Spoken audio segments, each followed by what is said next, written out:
नमस्कार दोस्तों, आप देख रहे हैं खबर एचपी और आइए वक्त हो गया हिमाचल प्रदेश के ताजा और बड़ी खबरों को जानने का। बताएंगे सभी खबरें एक एक करके एवं विस्तार से। उससे पहले आप हिमाचल प्रदेश के किस जिले से न्यूज को देख रहे हैं कमेंट बॉक्स में कमेंट करें। साथ ही सभी खबरों से अपडेट रहने के लिए चैनल को भी सब्सक्राइब करें और बेल आइकन को जरूर दबाएं। तो दोस्तों चलिए शुरू करते हैं आज की पहली बड़ी खबरें।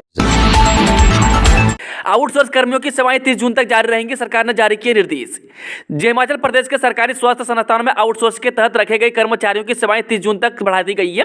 इस संबंध में राज्य सरकार की ओर से स्वास्थ्य निदेशालय को निर्देश जारी कर दिए गए हैं। बता दें कि इन निर्देशों के अनुसार कोविड-19 प्रबंधन के लिए सभी स्वास्थ्य संस्थानों, सरकारी मेडिकल कॉलेजों में आउटसोर्स पर रखे गए कर्मियों की सेवाएं 30 जून 2023 तक जारी रहेगी। ऐसे में अब कर्मी बिना किसी डर अपना काम सुचारू तरीके से जारी रख सकते हैं।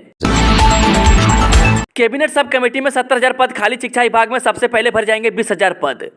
हिमाचल प्रदेश के दुर्गम और दूरदराज क्षेत्रों में शिक्षकों के रिक्त 20,000 पद भरे जाएंगे। वहीं प्रदेश में रोजगार के अवसर तलाशने की गठित कैबिनेट सब कमेटी मंगलवार को सचिवालय में इस बाबत विशेष नीति बनाएगी। वहीं सोमवार को भी कमेटी की बैठक की अध्यक्षता करते हुए उद्योग मंत्री हर्षवर्धन चौहान ने कहा कि शिक्षा विभाग में 1,12,000 पद स्वीकृत है, इनमें 20,000 पद खाली है। वहीं तुरंत नीति बनाकर मामले को कैबिनेट बैठक में ले जाया जाएगा ताकि बच्चों की पढ़ाई प्रभावित न हो। वहीं बता दें कि मंगलवार को शिक्षा सचिव, शिक्षा निदेशक, सचिव विधि को सुबह 10:30 बजे सचिवालय में बैठक के लिए बुलाया है। वहीं शिक्षा विभाग में रिक्त पदों को भरने का काम पहले शुरू किया जाएगा। ऑनलाइन होगा दफ्तरों का कामकाज। जुलाई से ई ऑफिस प्रणाली शुरू होगी। हिमाचल प्रदेश सरकार जुलाई से सचिवालय की सभी 109 शाखाओं, सभी 70 निदेशालयों, सभी 12 डीसी, एसपी कार्यालयों और अन्य फील्ड कार्यालयों में ई ऑफिस प्रणाली शुरू कर देगी। यह प्रणाली निर्णय लेने में शीघ्रता और अधिक प्रभावी प्रक्रिया के लिए अग्रणी रिकॉर्ड को सुव्यवस्थित करेगी। बता दें कि इससे दफ्तरों का कामकाज ऑनलाइन होगा। वहीं वर्तमान में ई ऑफिस प्रणाली 24 निदेशालयों, 4 उपायुक्त कार्यालयों, 1 पुलिस अधीक्षक कार्यालय और 3 क्षेत्रीय कार्यालय में प्रभावी ढंग से काम कर रही है। जबकि प्रदेश सचिवालय की 7 शाखाओं, 9 निदेशालयों, 2 उपायुक्त कार्यालय, 4 पुलिस अधीक्षक कार्यालयों और 10 फील्ड दफ्तरों में आंशिक रूप से ई ऑफिस का उपयोग हो रहा है। इससे कार्यालय पेपरलेस हो रहे हैं। लीड पेड की 3978 सीटों के लिए अभी तक महज 3928 आवेदन। जब पॉलिटेक्निक प्रवेश परीक्षा और लेटरल एंट्री इंट्रेंस टेस्ट यानी कि लीड की 3978 सीटों के लिए अभी तक तकनीकी शिक्षा बोर्ड के पास 3928 आवेदन पहुंचे हैं। वहीं पेड के लिए 2565 और लीड के लिए 1147 अभ्यर्थियों ने पंजीकरण करवाया है। वहीं इनमें से 216 अभ्यर्थी ऐसे हैं जिन्होंने पंजीकरण को करवा लिया लेकिन आगामी प्रक्रिया को अभी तक पूरा नहीं किया है। वहीं बता दें कि हिमाचल प्रदेश तकनीकी शिक्षा बोर्ड प्रदेश भर में पेड 21 और लीड 28 मई को करवाएगा। बिलासपुर एम्स में गर्भाशय कैंसर का होगा इलाज, लेप्रोस्कोपिक सर्जरी भी होगी शुरू। अखिल भारतीय आयुर्विज्ञान संस्थान यानी कि एम्स में बिलासपुर में गर्भाशय गृह में होने वाले कैंसर के इलाज की सुविधा मिलेगी। इसके अलावा प्रसूति एवं स्त्री रोग विशेषज्ञ विभाग में जल्द ही लेप्रोस्कोपिक सर्जरी की सुविधा शुरू हो जाएगी। बता दें कि एम्स में उपकरण पहुंच गए हैं, इन्हें स्थापित किया जा रहा है। वहीं एम्स प्रबंधन के अनुसार आगामी कुछ माह में लेप्रोस्कोपिक एंड डायरेक्ट सर्जरी भी शुरू हो जाएगी। पहले दिन 50% बुकिंग के साथ शिमला पहुंची हॉलीडे स्पेशल ट्रेन। कालका शिमला हॉलीडे स्पेशल ट्रेन संख्या 04505 रविवार को पहले दिन 50% बुकिंग के साथ शिमला पहुंची। वहीं पहले ही दिन अच्छी बुकिंग से रेलवे अधिकारी उत्साहित थे। बता दें कि कालका से हॉलीडे स्पेशल ट्रेन दोपहर 1:05 पर रवाना हुई और शाम 7:30 बजे शिमला पहुंची। वहीं सोमवार सुबह 9:20 पर गाड़ी संख्या 04506 शिमला से कालका रवाना होगी और 3:50 पर कालका पहुंचेगी।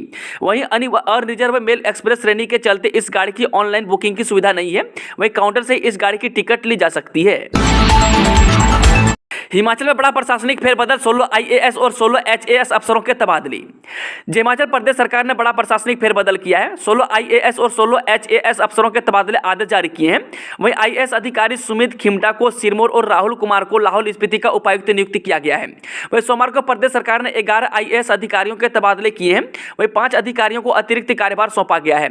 सुमित खिमटा लाहौल स्पीति में उपायुक्त और राहुल कुमार हिम ऊर्जा में मुख्य कार्यकारी अधिकारी के पद पर कार्यरत थे। वहीं उपायुक्त सिरमौर रहे राजकुमार गौतम को शिमला में खाद्य आपूर्ति विभाग में निदेशक का कार्यभार सौंपा गया है। वहीं निदेशक पर्यावरण विज्ञान और प्रौद्योगिकी ललित जैन को बीबीएन विकास प्राधिकरण के मुख्य कार्यकारी अधिकारी का जिम्मा सौंपा गया है। हिमाचल में नील क्रांति के लिए केंद्र ने दिए 11,26,00,000 रुपए। सामान्य वर्ग को 40, SC, ST और महिलाओं को 60% सब्सिडी। राज्य में मत्स्य पालन को बढ़ावा देने के मद्देनजर प्रधानमंत्री संपदा योजना के तहत केंद्र ने इस बार 11,26,00,000 रुपए का बजट स्वीकृत हुआ है। इसमें पिछले 2 सालों का बजट भी शुमार है। यह सेंटर शेयर है, जबकि 10% राज्य सरकार की ओर से जारी किया जाएगा। वही योजना के तहत मत्स्य विभाग की ओर से लाभार्थियों को बोट की खरीदारी, नेट, जाल व पौंड निर्माण सहित विभिन्न कार्यों के लिए सब्सिडी प्रदान की जाएगी। वही बता दें कि केंद्र सरकार ने मत्स्य पालन को बढ़ावा देने के लिए हिमाचल हिमाचल प्रदेश को 11 करोड़ 26 लाख रुपए का बजट जारी किया है। इसके तहत 2020-21 के लिए 4,69,000 रुपये का बजट स्वीकृत हुआ है, जिसमें से 2.5 लाख सामान्य वर्ग और 1,47,000 अनुसूचित वर्ग व 71 लाख रुपये अनुसूचित जनजाति वर्ग के लिए खर्च किए जाने का प्रावधान है। 65 करोड़ के स्मार्ट सिटी प्रोजेक्ट की जांच करवाएगी कांग्रेस, चुनाव के बाद शुरू होगी प्रक्रिया। कांग्रेस ने प्रदेश के 2 शहरों में चले 65 करोड़ रुपए के स्मार्ट सिटी प्रोजेक्ट की जांच का फैसला किया है। यह जांच शिमला में नगर निगम चुनाव प्रक्रिया पूरे होने के बाद ही की जाएगी। वहीं निगम के हाउस में कांग्रेस जांच के प्रस्ताव को पास करवाएगी। इसके बाद यह प्रस्ताव सरकार को सौंपा जाएगा। वहीं बता दें कि प्रदेश सरकार उन कार्यों की जांच करवाएगी जिनमें धन के दुरुपयोग का आरोप लगा होगा। यह बात मुख्यमंत्री सुखविंदर सुक्खू के मुख्य मीडिया सलाहकार नरेश चौहान ने कही। उन्होंने कहा कि स्मार्ट सिटी का प्रस्ताव पूर्व में कांग्रेस सरकार ने केंद्र को भेजा था। वहीं सत्ता परिवर्तन के बाद भाजपा ने धनराशि को अंधाधुंध इस्तेमाल किया है। वहीं करोड़ों रुपए खर्च करने के बावजूद शहरों की सूरत नहीं बदल पाई है। अभी भी पानी, पार्किंग और सड़कों के मसले स्थिर है। ऐसे में सवाल यह भी उठता है कि केंद्र से मिले करोड़ों रुपए आखिर कहां खर्च हो गए और जिन खर्च का हिसाब दिया गया है उनकी वास्तविकता क्या है। उन्होंने कहा कि जांच करवाने का फैसला नगर निगम के अधिकारी क्षेत्र में है। सबसे पहले शिक्षा विभाग में खाली पद भरेगी सरकार, हार्ड एरिया में होगी तैनाती। जी हाँ, हिमाचल के सरकारी विभाग में 70,000 पोस्ट खाली चल रही है, वह जबकि सेकंड पोस्ट लगभग 3 लाख के करीब है। वह सबसे ज्यादा खाली पद शिक्षा विभाग में चल रहे हैं और सरकार का फैसला है कि सबसे पहले शिक्षा विभाग में ही जल्द से जल्द भर्तियां की जाएंगी। वही कैबिनेट सब कमेटी की बैठक में यह बात सामने आई है। वही कमेटी के अध्यक्ष एवं उद्योग मंत्री हर्षवर्धन चौहान ने पत्रकार वार्ता में बताया कि पिछले 5 साल में पब्लिक सर्विस कमीशन के माध्यम से 2375 पद भरे गए हैं, जबकि हिमाचल प्रदेश कर्मचारी चयन आयोग हमीरपुर द्वारा इसी पीरियड में 15,707 पद भरे गए हैं। जेबीटी भर्ती में बीएड वालों की एंट्री का विरोध जारी, प्रशिक्षुओं की मंडी में रोष रैली। जिला शिक्षण एवं प्रशिक्षण संस्थान मंडी, जागृति कॉलेज, विजय मेमोरियल, करिश्मा और अभिलाषी कॉलेज के जेबीटी प्रशिक्षुओं ने अपनी मांगों को लेकर मंडी शेरी मंच से बॉयज स्कूल होते हुए शिक्षा उपनिदेशक कार्यालय जेल रोड तक रोष रैली निकाली और उप शिक्षा निदेशक कार्यालय का घेराव भी किया। इस दौरान जेबीटी या डीएलएड बेरोजगार संघ के प्रदेश अध्यक्ष मोहित ठाकुर ने कहा कि जेबीटी भर्ती में बीएड धारकों का सम्मिलित करने का मामला उच्च न्यायालय में विचाराधीन है और हाल ही में शिक्षा विभाग द्वारा बीएड धारकों को जेबीटी भर्ती में पात्रता देने का निर्णय सही नहीं है। इसके साथ ही उन्होंने कहा कि विभाग द्वारा जारी किए गए फैसलों को लेकर जेबीटी या डीएलएड बेरोजगार संघ पूरे प्रदेश में प्रदर्शन करेंगे, जिसकी शुरुआत आज जिला मंडी से की गई है। उन्होंने कहा कि शिक्षा उपनिदेशक के माध्यम से शिक्षा मंत्री और शिक्षा विभाग को ज्ञापन सौंपा जाएगा। उन्होंने कहा कि शिक्षा विभाग जेबीटी या डीएलएड बेरोजगार संघ की मांगों को पूरा नहीं करते तो जल्दी शिक्षा विभाग कार्यालय शिमला में भूख हड़ताल शुरू की जाएगी। पदोन्नति के इंतजार में शिक्षक, बिना प्रिंसिपल के कॉलेजों में कैसे लागू होगी नई शिक्षा नीति। हिमाचल में शिक्षा विभाग में पदोन्नति का इंतजार कर रहे अध्यापकों का इंतजार बढ़ता ही जा रहा है। वही शिक्षा विभाग ने एसीआर संबंधी सभी तरह की औपचारिकताएं पूरी कर ली है और अब पदोन्नति के लिए विभाग इन आदेशों का इंतजार है। वही शिक्षा विभाग जल्दी 800 टीजीटी को प्रवक्ताओं के पदों पर पदोन्नति देगा, जबकि 100 टीजीटी को हेडमास्टर के पद पर प्रमोशन भी दी जाएगी। वही शिक्षा मंत्री रोहित ठाकुर के आदेशों के बाद विभाग ने स्कूलों से शिक्षकों का ब्यौरा मांगवाना शुरू कर दिया था। अब यह पूरी जानकारी सरकार को भेज दी गई है। वही जल्दी प्रिंसिपल प्रमोशन की यह लिस्ट जारी हो सकती है। वहीं बता दें कि प्रदेश के कॉलेजों में अभी शिक्षा अपनी प्रमोशन का लंबे समय से इंतजार कर रहे हैं। वहीं मौजूदा समय की बात करें तो प्रदेश के कॉलेजों में प्रधानाचार्य के 100 पद खाली हैं। इन शिक्षकों की डीपीसी रुकी हुई है। प्रमोशन कोटा जल्द बढ़ाएं सरकार, स्कूल प्रवक्ता संघ ने उठाई मांग, पदनाम बहाल करने का आग्रह। हिमाचल प्रदेश स्कूल प्रवक्ता संघ की राज्य कार्यकारिणी की एक बैठक संघ के प्रदेशाध्यक्ष लोकेंद्र सिंह नेगी की अध्यक्षता में हमीरपुर जिला के भोटा में रविवार को आयोजित की गई। वही बैठक में जिला कार्यकारिणी द्वारा प्रवक्ता संघ के प्रदेशाध्यक्ष लोकेंद्र सिंह नेगी, महासचिव संजीव ठाकुर तथा राज्य कार्यकारिणी के अन्य सदस्यों का हमीरपुर जिला प्रवक्ता संघ के अध्यक्ष अनिल ठाकुर के स्वागत किया।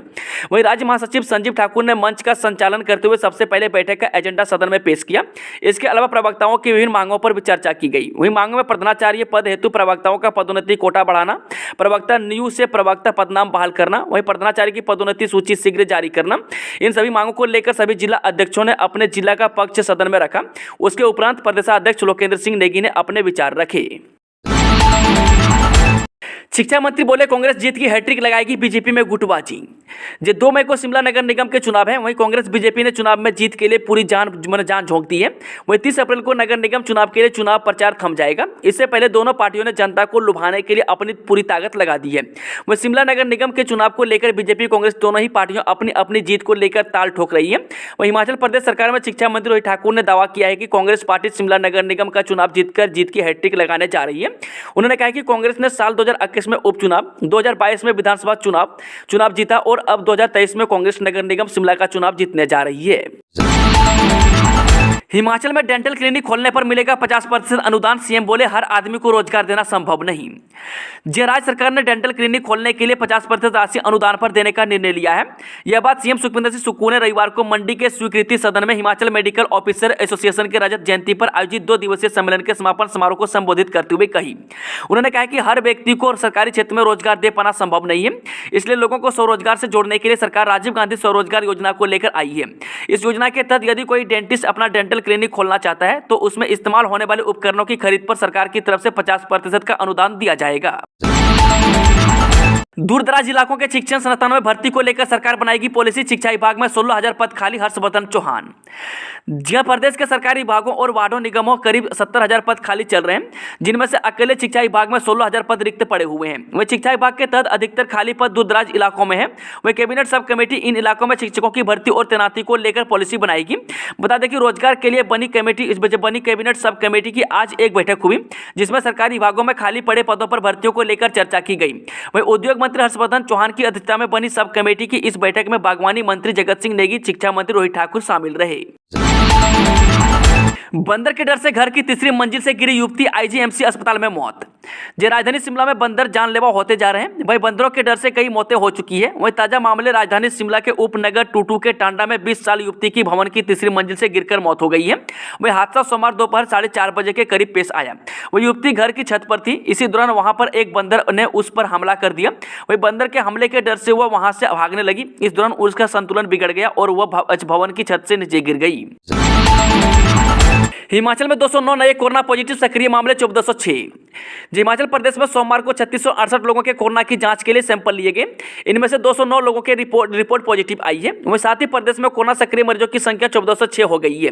बता दें कि 19 मरीज अभी भी प्रदेश के विभिन्न अस्पतालों में भर्ती है। वहीं जिला कांगड़ा में 64, मंडी 55, बिलासपुर 24, सिरमौर 15, सोलन 13, शिमला 12, चंबा 11, किन्नौर और कुल्लू 6 और लाहौल स्पीति 3 लोग कोरोना पॉजिटिव पाए गए हैं। भंग हो चुके कर्मचारी चयन आयोग के चपरासी मदन लाल की जमानत अर्जी रद्द।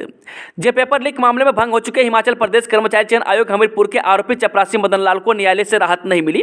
वही सोमवार को जिला सत्र न्यायालय हमीरपुर ने आरोपी की जमानत अर्जी को रद्द कर दिया। अब वो 26 अप्रैल तक न्यायिक हिरासत में ही रहेगा। वहीं आरोपी मदन लाल पर आरोप है कि उसने पोस्टकर 939 JOIT परीक्षा की OMR सीट से छेड़छाड़ कर अपने बेटे विशाल चौधरी और भतीजे दिनेश कुमार को उत्तीर्ण करने में मदद की थी। इस पर SIT ने मामला दर्ज कर उसे गिरफ्तार किया। वहीं जबकि आरोपी अभ्यर्थियों विशाल और दिनेश कुमार को 19 अप्रैल को न्यायालय से जमानत मिल चुकी है। पंचायती राज विभाग के नाम पर ठगी कर रहे सातिर निशाने पर सचिव। सातिरों ने अब पंचायती राज विभाग के नाम पर फोन कॉल से ठगी का खेल शुरू कर दिया है। इसके निशाने पर विभाग के पंचायत सचिव हैं। वही पंचायत सचिवों को डराया धमकाया जा रहा है कि उनके खिलाफ लोग शिकायत कर रहे हैं। सातिर बोल रहे हैं कि पंचायतों के विकास कार्य में कोताही बरतने पर आपके खिलाफ जांच करने की मांग की जा रही है। वही पंचायत संबंधी और निजी शिकायतों को निपटाने के लिए सचिवों से पैसे की मांग की जा रही है। बता दें कि प्रदेश के कई पंचायत सचिवों को भी इस तरह की फोन आ चुके हैं।